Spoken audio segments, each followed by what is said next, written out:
দুটো বছর পেরিয়ে এবার 3 বছরে পা রাখা, কিন্তু সারা শরীর জুড়ে এখন 30 বছরের রাগ। ঠিক এনারই মতন বলতে পারেন খোঁজ খবর এখন 2 বছরের অ্যাংরি ইয়াং ম্যান। অন্যায় অবিচার, লোভ লালসার অবসানে খোঁজ খবর এখন বচ্চনের জনপ্রিয়তায়। আমাদের প্রতিবাদী ভূমিকা মানুষের মনে এতটাই ভরসা জুগিয়েছে যে বাংলার ঘরে ঘরে এখন রাত 10টায় খোঁজ খবরের আশ্বাস খুঁজে নেওয়ার দৈনিক আকর্ষণ। আমরা কোথায় না ছুটে যাই, আমরা এখনো ছুটছি অন্যায়ের পেছনে, অমানবিকতার অবসানে। আমাদের রাগ কমছে না, কমবে না যতক্ষণ নাই সমাজকে আমরা শুধরাতে পারছি। যারা বলবেন অসম্ভব, বলুন, আমরা থামব না। খোঁজ খবরের গোটা টিম পা বাড়িয়েই থাকবে। খুঁজবে খবর, সেই খবর যা মানুষকে মানুষের মর্যাদা দেয়। খোঁজ খবর করবে সেই কাজ, যে কাজ রূপলী পর্দায় করে অমিতাভ বচ্চন, আর কঠিন বাস্তবে করে দেখাই আমরা, এই খোঁজ খবর। খোঁজ খবর, বাংলা খবরের বাস্তবিক বচ্চন, বাংলার মানুষের অমিতাভ আশ্বাস।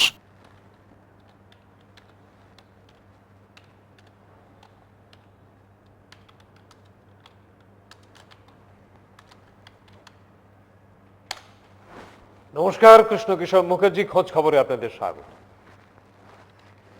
একটা কথা প্রায় শুনতে পাচ্ছি যে নেতাজির বাস্তু জমিতে ধাবা চালানোর বিরুদ্ধে আমাদের অভিযানটা নাকি রাজনৈতিক উদ্দেশ্য প্রণোদিত। আমরা নাকি কৃষ্ণা বসুর বিরুদ্ধে প্রচার চালাচ্ছি। যারা সংকীর্ণ দৃষ্টিতে রাজনীতিটাকে জীবনের মুখ্য করে তুলেছেন, তাদের কাছে নেতাজির অপমানের বিরুদ্ধে গর্জে ওঠাটা রাজনৈতিক ইস্যু বলে মনে হচ্ছে। এটাই স্বাভাবিক, ক্ষমা করে দিন। বরং আমরা একটা কথা জানিয়ে রাখি যে এই ব্যাপারে আমরা অনেকখানি এগিয়ে গেছি। নেতাজির বাস্তু জমিতে যারা ধাবা চালাচ্ছেন তারা নিজেরাই অন্যত্র সরে যাবেন আশা করছি, এবং সেইখানে আমরা একটা মিউজিয়াম তৈরি করব, দেখবার মতো মিউজিয়াম। মাদাম তুসোর মতো ভুবন জোড়া যার নাম হবে। দেশ বিদেশ থেকে মানুষজন আসবেন এই মিউজিয়াম দেখতে, নেতাজির বীর গাথা জানতে। আজকে আপনাদের কিসের খোঁজ খবর দেব জানেন? নেতাজি কেমন ভাবে কাবুল পৌঁছেছিলেন স্বাধীনতার খোঁজে, তার খোঁজ খবর। তুমি তো আমাদের মতো সোজা মানুষ নও। তুমি দেশের জন্য সমস্ত দিয়েছ, তাই তো দেশের খেয়াতরি তোমাকে বহিতে পারে না। সাঁতার দিয়া তোমাকে পদ্মা পার হইতে হয়। তাই তো দেশের রাজপথ তোমার কাছে রুদ্ধ। দুর্গম পাহাড় পর্বত তোমাকে ডিঙাইয়া চলিতে হয়। কোনো বিস্তৃত অতীতে তোমারই জন্য তো প্রথম শৃঙ্খল রচিত হইয়াছিল। কারাগার তো শুধু তোমাকে মনে করিয়াই প্রথম নির্মিত হইয়াছিল। সেই তো তোমার গৌরব। তোমাকে অবহেলা করিবে সাধ্য কার? এই যে অগণিত প্রহরী, এই যে বিপুল সৈন্যভার, সে তো কেবল তোমারই জন্য। দুঃখের দুঃসহ গুরুভার বহিতে তুমি পারো বলিয়াই তো ভগবান এত বড় বোঝা তোমারই স্কন্ধে অর্পণ করিয়াছেন। মুক্তিপথের অগ্রদূত, পরাধীন দেশের হে রাজ বিদ্রোহী, তোমাকে শতকোটি নমস্কার। হ্যাঁ, এসব কথা সুভাষচন্দ্র বসুর প্রতি আমাদের শ্রদ্ধার্ঘ। কারো থাক বা না থাক, আমাদের মাথা ব্যথা আছে সুভাষচন্দ্র বসুকে নিয়ে। পাকিস্তানের নোথারা জেলা ছুঁয়ে আমরা চলেছি ডাক ইসমাইল খেল গ্রামে। সেখানে আমাদের জন্য অপেক্ষা করছেন 96 বছরের আমির খান খাটাক, স্বাধীনতা সংগ্রামী। পরাধীন ভারতকে স্বাধীন করতে ব্রিটিশ রাজের বিরুদ্ধে ইনিও এক যোদ্ধা। পরাধীন দেশের বাইরে থেকে ব্রিটিশ রাজের বিরুদ্ধে লড়াইয়ে ঝাঁপিয়ে পড়ার আগে 1941 জানুয়ারি মাসে পাকিস্তানের চেরহাট রেঞ্জের এই পথ দিয়েই সুভাষচন্দ্র বসুকে কাবুলে পৌঁছে দিয়েছিলেন আমির খান খাটাক। হ্যাঁ, বিশ্বাস হচ্ছে না। অনিলাভরও বিশ্বাস হয়নি যখন ও প্রথম শুনল নেতাজির এই উপাখ্যান। অনিলাভর মুখেই শুনুন ওর কেমন লাগছিল তখন, আর ক্রিকেটের মহাযজ্ঞ ছেড়ে ও কিভাবে ছুটলো নেতাজির খোঁজে। এই সময়টা একটা অদ্ভুত একটা অভিজ্ঞতা, মানে নিজেই ভাবছি একটা রোমাঞ্চকর একটা মানে অনুভূতি নিজেরই, যে নিজেই ভাবছি যে কোথায় যাচ্ছি, বোধহয় একটা ইতিহাসের সামনে হাজির হব একটু পরে গিয়েই, যে নেতাজি যে গ্রামে গেছেন, যে মানুষটা নেতাজিকে কাবুল পৌঁছে দিয়েছেন, তার মুখোমুখি হওয়া, এরকম একটা রোমাঞ্চকর একটা অভিজ্ঞতার জন্য নিজেকে তৈরি করছি। আসলে এই সুযোগটা আমার এসে গেছিলো পেশোয়ারে থাকাকালীন। ইন্ডিয়া টিমের সঙ্গে আমি ক্রিকেট সিরিজ কভার করতে গেছিলাম পাকিস্তানে। পেশোয়ারে যখন থার্ড ওয়ানডে, তখনই ওখানকার যিনি সিকিউরিটি অফিসার ছিলেন সোহেল খান, মানে পাকিস্তান গভর্নমেন্ট থেকে ইন্ডিয়ান টিমের জন্য যে সিকিউরিটি অফিসার দেওয়া হয়েছিল, তিনি আমাদের জানিয়েছিলেন যে তার এক বন্ধুর বাবা নেতাজি সুভাষচন্দ্র বসুকে কাবুল পৌঁছে দিয়েছিলেন। এবং তার কথা শুনেই হর্ষবর্ধন আজাদ আমাদের ইন্ডিয়ান জার্নালিস্টদের কয়েকজনকে বলেন, নেতাজির একজন সঙ্গী রয়েছেন এখানে পেশোয়ারে, এখনও রয়েছেন, জীবিত অবস্থায় রয়েছেন, যিনি পৌঁছে দিয়েছিলেন নেতাজিকে কাবুলে। তো আমি ম্যাচ চলাকালীনই চলে গেছিলাম পেশোয়ারে ওনার বাড়িতে। তো পাওয়া যায়নি, মানে সোহেল খানের যিনি বন্ধু ওয়াহিদ খান, তাকে পেয়েছিলাম, কিন্তু নেতাজির যে সঙ্গী তাকে আমি পাইনি। আমাকে বলা হয়েছিল যে উনি তো গ্রামে থাকেন, গ্রামের নাম হচ্ছে ডাক ইসমাইল খেল, তো উনি গ্রামে থাকেন, গ্রামে গেলে ওনাকে পাওয়া যাবে।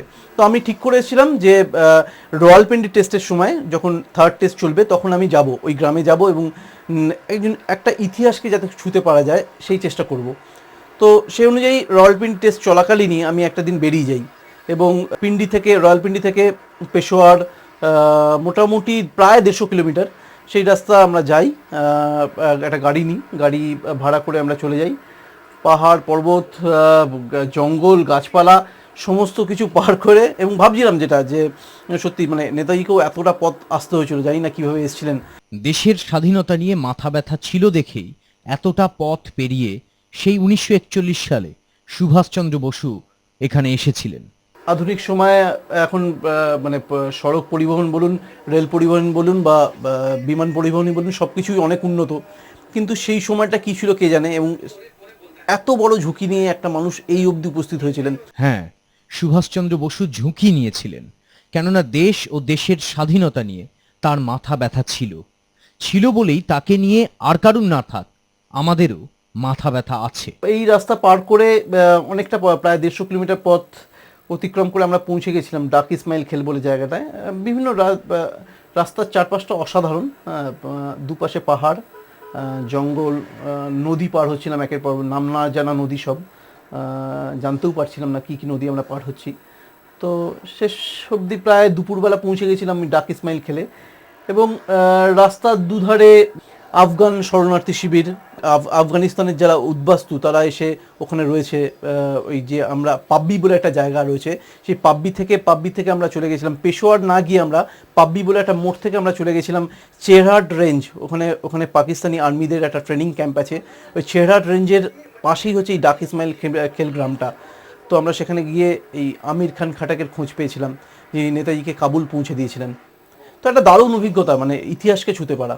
ভাবুন একবার, কোথা থেকে কি ভারত পাকিস্তানের ফিলগুড খেলের কার্নিভালে সবাই যখন কাবাব আর হাড্ডি নিয়ে ব্যস্ত, তখন আমাদের অনিলাভ খুঁজে বেড়াচ্ছেন নেতাজির পাকিস্তানি রুট। ইতিহাস এই অমূল্য তথ্য পেল অনিলাভ চট্টোপাধ্যায়ের সৌজন্যে। আমরা বরং চলুন শুনি আমির খান খাটাকের মুখে নেতাজির বোবা সাজার তথ্য। শোনাবো একটা বিজ্ঞাপনী বিরতির পর।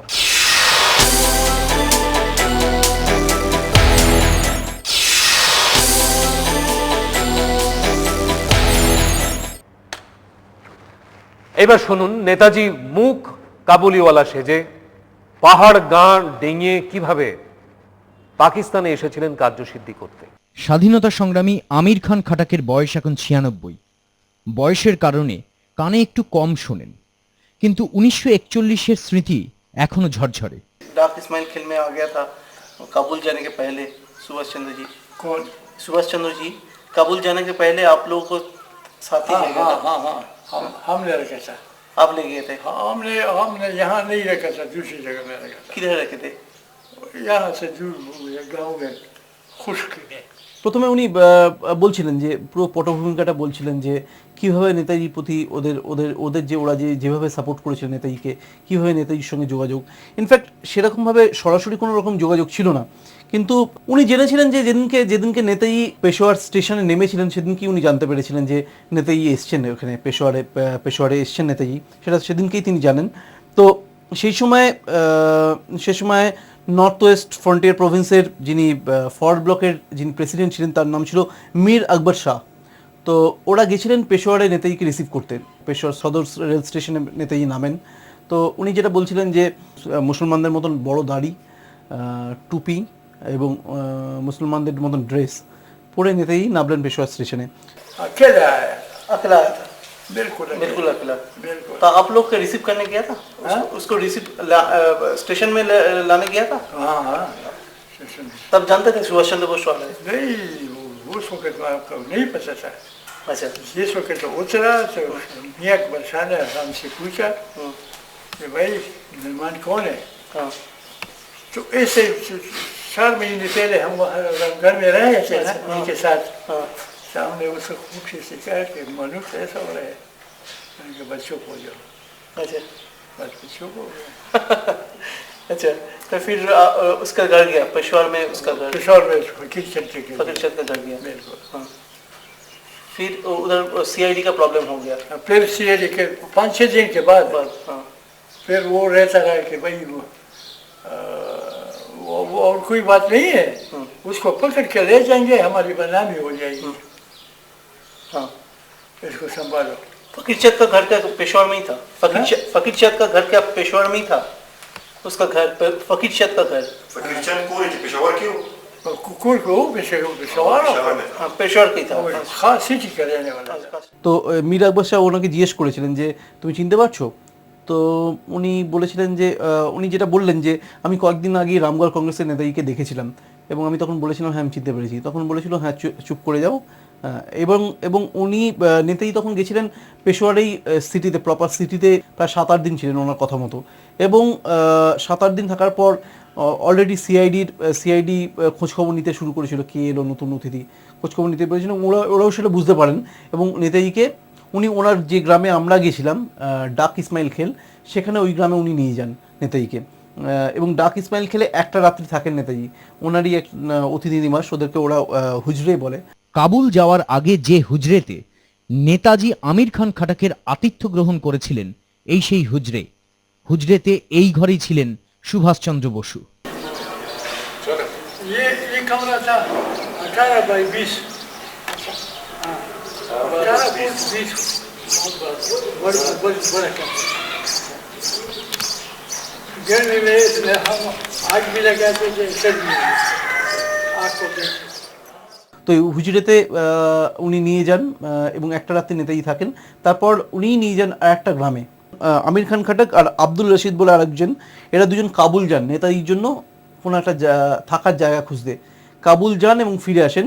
তার মধ্যে নেতাজি ছিলেন ওনারই এক আত্মীয়র বাড়িতে নেতাজি ছিলেন এবং তার সঙ্গে তখন মীর আকবর শাহ নেতাজির সঙ্গে তখন ওই গ্রামে ছিলেন, নেতাজির সঙ্গে সঙ্গী হয়েছিলেন। তো ওরা কাবুল থেকে নেতাজির জন্য থাকার জায়গা খুঁজে নিয়ে এসে এবং ওখানেও যে ভদ্রলোককে উনি পান আর কি, কাবুলে নেতাজিকে যিনি থাকার জায়গা দিয়েছিলেন, তিনি এক হিন্দু, ওনার বক্তব্য মতন একজন হিন্দু, তার সঙ্গে একটা ব্রিজে আলাপ হয়েছিল। नहीं, आप उसका नाम याद है वो जो काबुल में हिंदू मिला आपको? हाँ, उस हिंदू का याद तो था, अब भूल गया हूँ।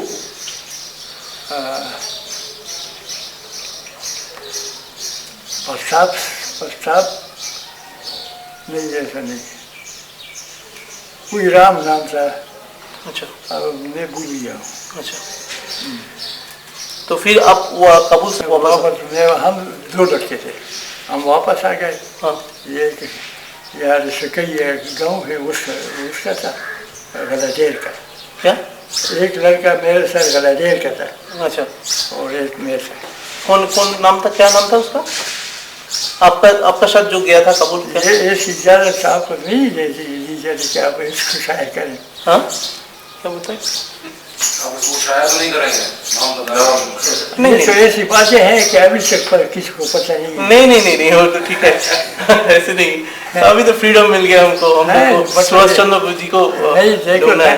देखो ना अगर आप उसका नाम पूछते वो तो उसके साथ चला गया। अच्छा सुभाष चंद्र जी के साथ रशीद उसका नाम अब्दुल रशीद था। अच्छा अब्दुल रशीद उसके साथ गया और वापस नहीं आया। अच्छा वो अब्दुल रशीद एक हिंदू लड़का था। अच्छा भगत राम का छोटा भाई था। भगत राम भगत राम नाम एक लड़का आदमी था गलाडेर का। अच्छा ये उसका एक छोटा भाई उस नाम Galadeiro que Savaldeiro? हाँ É Savaldeiro? Cadê Galadeiro? गलाडेर Tamanho que Savaldeiro? ना गलाडेर गलाडेर लड़का भगत राम रो आगा वो अब्दुल रशीद जाएगा वो। तो आप काबुल गया था अब्दुल रशीद के साथ मैं वापस आया। नहीं आप गया था आप दोनों गया था ना काबुल मैं अब्दुल रशीद दोनों गए थे। काबुल गया था फिर उसके लिए जगह ढूंढी। फिर दोबारा इसको ले गए तो फिर भी मैं उसके साथ था। अच्छा जब उस काबुल जा रहे थे हाँ। तो दोनों को साथ ले गए। अच्छा मुझे बहुत कहा कि तो आप ही चले। मैंने कहा मैं नहीं चलता। अच्छा मुझे भी कहा अच्छा आप ही साथ चले। अच्छा मैंने कहा मैं नहीं चलता। मुझे कहा कि आप ये दोनों वर्कर नहीं है आप वर्कर हैं। हाँ वर्कर की हैसियत से मेरे साथ चलो। अच्छा मैं आपसे बहुत काम लूँगा। मैंने कहा नहीं मैं नहीं जाता। अच्छा मेरे भाई नाराज होते हैं मेरी सजा नाराज। अच्छा तो फिर मैं उसके साथ नहीं अब काबुल तक अब उसके साथ गया गया। क्या कैसे गया था ये रूट क्या था पैदल यहाँ से पैदल रास्ता जा रहा है ना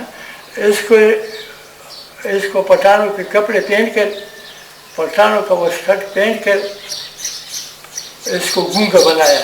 প্রায় 2 দিন ধরে হাঁটা প্রত্যেকটা রাত্রিবেলা একটা কোনো ওখানকার পাঠানদের যে সমস্ত গ্রাম তারা ভীষণ রকম মেহমান নওয়াজি হয় মানে ওরা মানে যারা অতিথি তাদের ভীষণ রকম যত্ন করেন। তো ওরা রাত্রিবেলাটা থাকতেন কোনো রকম কোনো একটা পাঠানদের গ্রামে থাকতেন এবং গোটা দিন ধরে হাঁটতেন এবং ওর বক্তব্য হচ্ছে যে মানে আমরা হয়তো অনেক সময় ক্লান্ত হয়ে পড়তাম কিন্তু নেতাজি দেখতাম মানে দ্বিগুণ উৎসাহ এবং 2 দিন লেগেছিল সম্পূর্ণ খাইবার পাস হয়ে জালালাবাদ গেছিলেন। জালালাবাদ থেকে বাসে চলে গেছিলেন কাবুল। তো সেখান থেকে জার্মানির সঙ্গে যোগাযোগ হয়েছিল এবং সেখান থেকে জার্মানি চলে যান এবং জার্মানি থেকে আমরা জানি জার্মান রেডিওতে নেতাজি ভাষণ দিয়েছিলেন। তো ওনার যে বক্তব্য এই সময় নেতাজিকে বোবা সাজানো হয়েছিল যাতে ওনার ভাষা কেউ না বুঝতে পারে মানে ওনার কোনোভাবে ওনার কোনো ভাষা বুঝে কেউ কোনো রকম সন্দেহ না করতে পারে তার জন্য নেতাজিকে বোবা সাজানো হয়েছিল। अब काबुल तक अब उसके साथ गया क्या कैसे गया था ये रूट क्या था? पैदल यहाँ से पैदल रास्ता जा रहा है ना इसको पठानों के कपड़े पहन कर पठानों का वो शर्ट पहन कर इसको गूंगा बनाया। गूंगा बना दिया था? गूंगा बना दिया कि इसको सखी सरवर ले जाते हैं। अच्छा सखी सरवर ज़ियारत है Schweine. काबुल में अच्छा कि इसको सखी सरवर ले जाते हैं।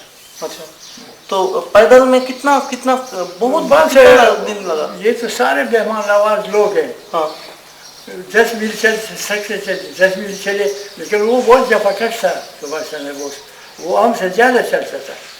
चलो भाई एक रात हमने रात में गुजारी फिर जो अब आगे सड़क पर निकल गए ना जो काबुल को तो हमसे आगे सड़क है ना उस पर वापस आ गए तो वो वहाँ से फिर काबुल चले गए बस में बैठ गए।